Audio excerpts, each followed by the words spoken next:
আওয়ামী লীগের সহায় সম্পত্তি এগুলো নিয়ে নিজেদের পাল্লা ভারী করার জন্য চেষ্টা করছে। বিশেষ করে ৩ টে রাজনৈতিক দল এনসিপি, তারপর বিএনপি এবং জামাত। এবং এই কাজটি থেকে রক্ষা পাওয়ার জন্য আওয়ামী লীগ জলে, স্থলে, অন্তরিক্ষে আগস্ট মাসের পর থেকেই তারা চেষ্টা চালিয়ে যাচ্ছেন।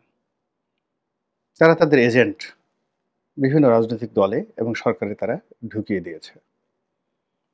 এবং আওয়ামী লীগের অর্থ আরো স্পষ্ট করে বললে আওয়ামী লীগের যে সকল লোক এই গত ১৫ বছরের হাজার হাজার লক্ষ কোটি টাকার যে ক্যাশ, সেই ক্যাশ যারা হোল্ড করতেন, এদের কেউ দেশের বাইরে আছেন, এদের কেউ জেলখানাতে আছেন, কিন্তু তাদের অর্থনৈতিক যে সাম্রাজ্য, সেই অর্থনৈতিক সাম্রাজ্য ঠিকই চালু আছে।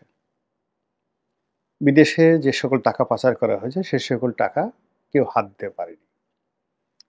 এবং সেই টাকা দিয়ে অত্যন্ত বুদ্ধিমত্তার সাথে তারা লন্ডনে যাকে যাকে ম্যানেজ করা দরকার, গাড়ি দিয়ে, বাড়ি দিয়ে, সুরা দিয়ে, সাক্ষী দিয়ে সেই জিনিসগুলো তারা করে ফেলছেন।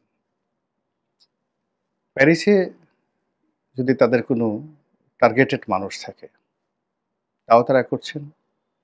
নিউ ইয়র্কে, ওয়াশিংটনে, সিঙ্গাপুরে, ব্যাংককে।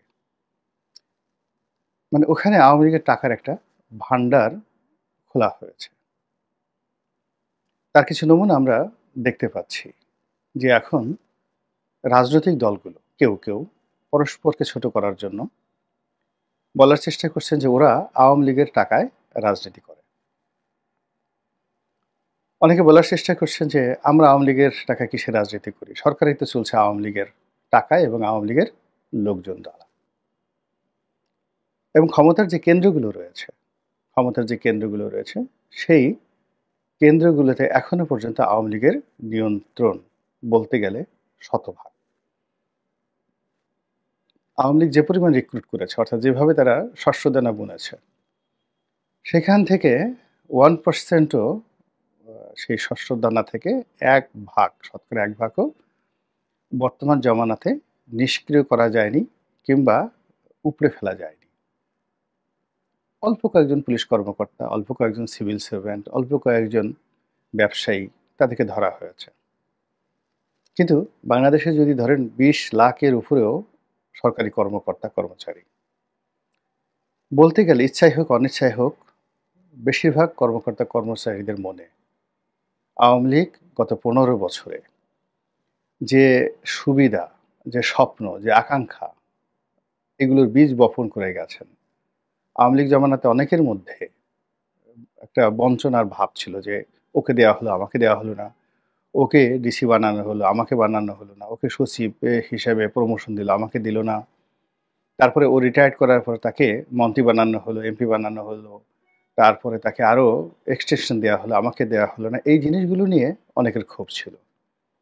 এমনকি বিএনপি এবং জামাতের অনেক লোক আওয়ামী লীগের সময়টিতে ঘাপটি বেড়ে তারা ছিল এবং তারা মনে করেছিল যে পরিবর্তিত একটা পরিস্থিতি তারা বিরাট কিছু হয়ে যাবে। এখন সেই যে আওয়ামী লীগের যারা অভিমানী, ক্ষতিগ্রস্ত, তারা তো আছেই, তার সঙ্গে সঙ্গে বিএনপি জামাতের যে সকল নেতাকর্মী এই সরকারি কর্মকর্তা রূপে ছিল, তাদের একটা বিরাট অংশ এখন বলছে যে আগের জমানাই ভালো ছিল। এর কারণ হলো এই নতুন জমানাকে কেন্দ্র করে তাদের কোনো লাভ হয়নি, বরং কোত্থেকে এসে কারা যেন জুড়ে বসলো। Original Awami League, original BNP আর অরিজিনাল জামাত বলে এখন কোনো পার্টি নেই। সবাই এখন বঞ্চিত হয়ে গেছে, শোষিত হয়ে গেছে। আর বিএনপি এবং জামাতের যারা শীর্ষ পদে এসেছেন তাদেরকে সবাই হাইব্রিড, বিএনপি হাইব্রিড জামাত বলার চেষ্টা করছে। এর ফলে দেখেন এনবিআর সচিবালয় থেকে সব জায়গাতে যে বিশৃঙ্খলা চলছে, সিটি কর্পোরেশন থেকে শুরু করে সরকারি অফিস, ডিসি অফিস, এবং এগুলো বাড়তে থাকবে এবং শেষ পর্যায়ে গিয়ে দেখবেন ইউনিয়ন পর্যায়ের যে ভূমি অফিসগুলো সেখানে গণ্ডগোল শুরু হয়ে যাবে। তো এটা আওয়ামী লীগ যে 15 বছর যে কাজগুলো করেছে সেই কাজের একটা ফল। যারা সরকার চালাচ্ছেন তাদের অনেক যোগ্যতা আছে, তাদের অনেক চেনা জানা আছে এবং তারা বুঝতে পারছেন এবং বুঝতে পারার কারণে এই আওয়ামী ভূত তাড়ানোর জন্য তারা এই দলটিকে প্রথমে ছাত্রলীগকে নিষিদ্ধ করা হলো। এরপর আওয়ামী লীগের কর্মকাণ্ড নিষিদ্ধ করে এটিকে একটা বিচারিক প্রক্রিয়ার মধ্যে পার্মানেন্টলি ড্যামেজ করার জন্য তারা ইতিমধ্যে একটি আইন তৈরি করে ফেলেছে। এক্সিকিউটিভ অর্ডার তৈরি করে ফেলেছে। এবং এই এক্সিকিউটিভ অর্ডার তৈরি করার ফলে যেটা হলো অনেকগুলো সমস্যা একেবারে যাকে বলা হয় মারাত্মক থেকে মারাত্মকভাবে এটি দেখা দিয়েছে। এটি হয়তো এমনি হচ্ছে বা এর সঙ্গে হয়তো আওয়ামী লীগের কোনো যোগাযোগ নেই। কিন্তু সরকার যেহেতু আওয়ামী লীগ নিষিদ্ধ করেছে, কাজেই তাদের একটা ধারণা যে এই আওয়ামী লীগ এখানে মরণ কামড় বসানোর চেষ্টা করছে। এবং সারা বাংলাদেশে এখন যা কিছু হচ্ছে সেটি অনেকটা যুদ্ধের মতো বর্ণনা করে, যুদ্ধাবস্থা বর্ণনা করে ডক্টর মোহাম্মদ ইউনূস তিনি স্বীকার করেছেন, বিবৃতি দিয়েছেন যে দেশে একটি যুদ্ধ পরিস্থিতি তৈরি হয়েছে। এমনি সীমান্তে যুদ্ধ একটা ভাব রয়েছে ভারতের সঙ্গে। এমনি সীমান্তে মায়ানমারের সঙ্গে একটা যুদ্ধ ভাব রয়েছে। এমনি সরকারের সঙ্গে সেনাবাহিনীর মারাত্মক একটা দূরত্ব তৈরি হয়ে গেছে। বিএনপির সঙ্গে দূরত্ব তৈরি হয়ে গেছে এবং তার সঙ্গে আবার আওয়ামী লীগের এই যে যুদ্ধ যে খেলা, এই যুদ্ধ খেলাটাকে এখন রীতিমতো খেলা নয়, এটিকে একটা মরণ খেলা হিসেবে সরকার মনে করছে।